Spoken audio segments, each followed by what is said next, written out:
Hi everyone, quick discussion of solutions to these practice problems. So this one is fill in the blanks, which is pretty much a recreation of the first thing that we did last week.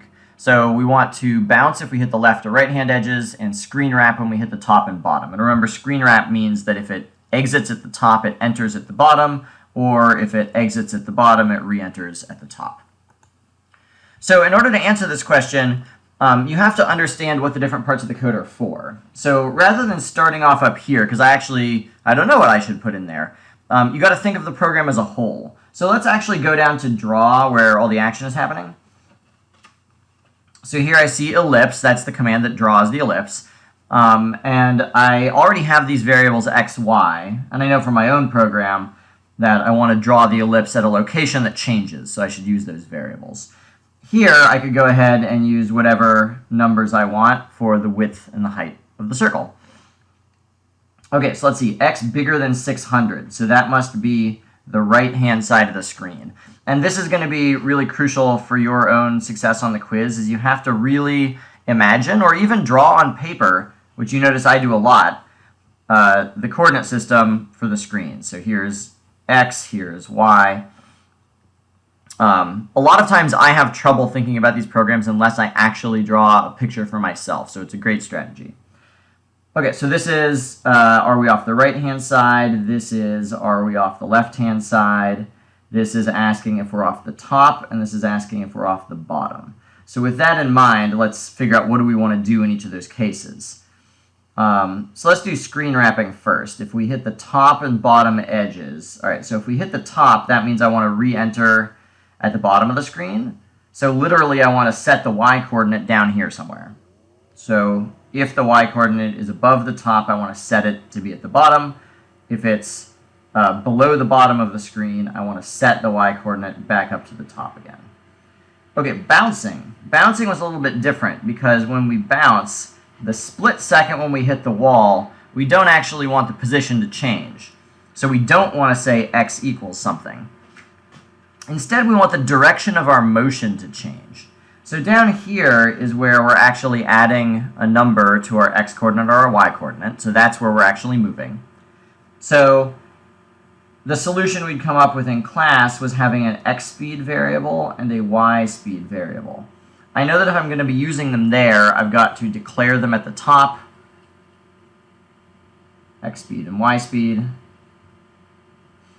and I've got to give them starting values. So I could say x speed equals 2, whoops, I don't know why there's an equal sign there, y speed equals -3, and these can be whatever you want.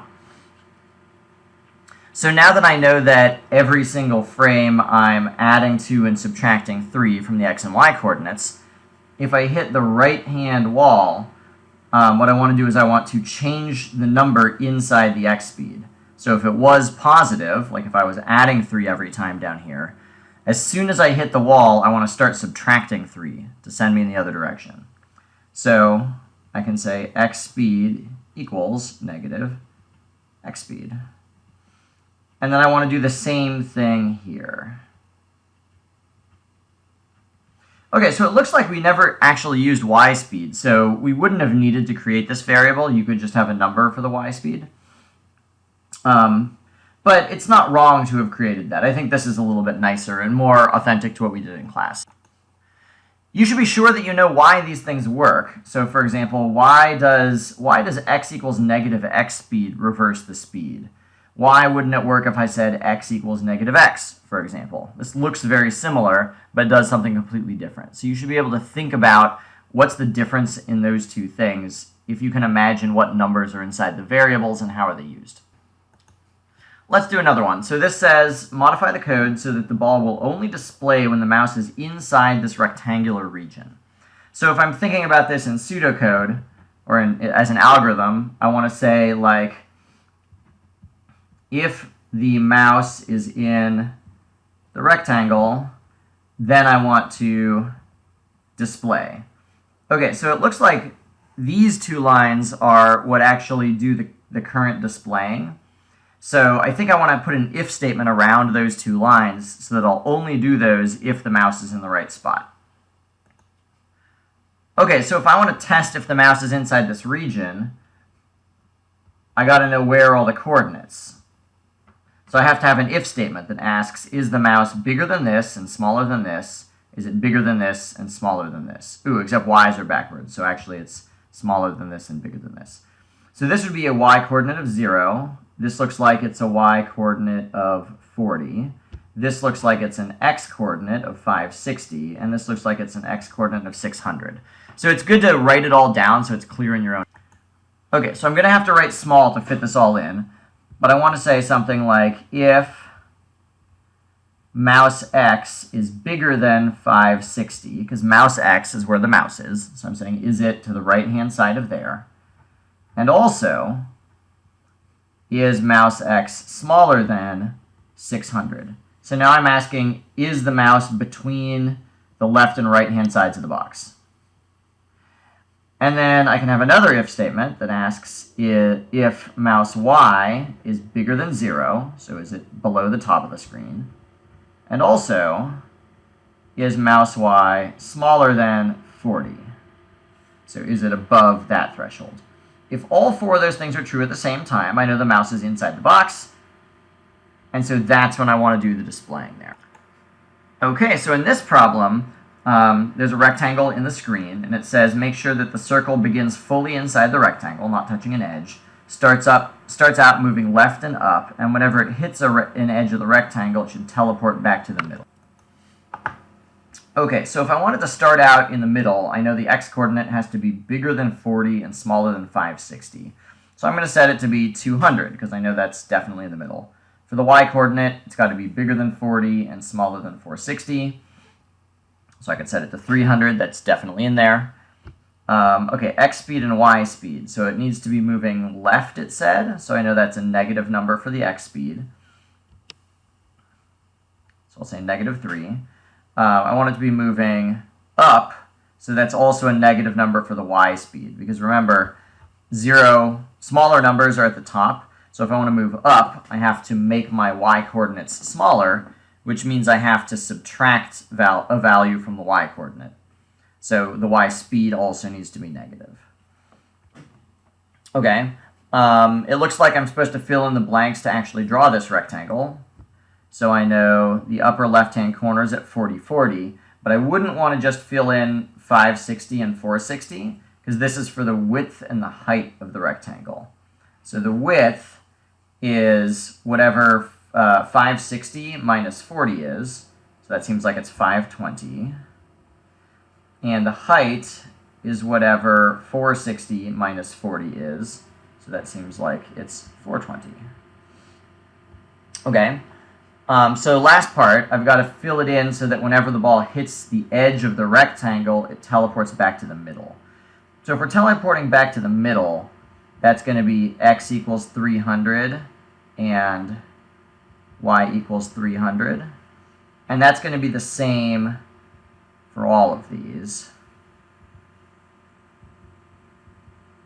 because that's what will move the rectangle back to the middle. And so now I just have to have if statements that test if I'm hitting the edges. So let's test the left edge first. I could say if x is smaller than 40, and that would be okay. But remember, x is the center of the ball, so if I'm testing if x is smaller than 40, I'm really testing for the moment when the middle of the ball is passed. If you want to test to see whether the left edge of the ball is passed, it looks like the ball has a diameter of 30, so that means the radius is 15. So I could test to see whether x minus 15 is smaller than 40, because x is the middle, x minus 15 is the left, and I want to know if the left, x minus 15, is smaller than 40. The same thing would be if you wanted to write x is less than 55. Like you can treat these things algebraically, so you could add 15 to both sides. All right, let's do the right-hand wall. So I'm going to do the right-hand edge of the ball, so x plus 15 would be the right edge of the ball. And I want to know, is it bigger than, is it to the right of, this boundary, which is 560. For the y-coordinates, I'm going to say if y minus 15, which is the top of the ball, is smaller than 40, And for the bottom, I want to say if y plus 15 is greater than, what is this, 460. Cool.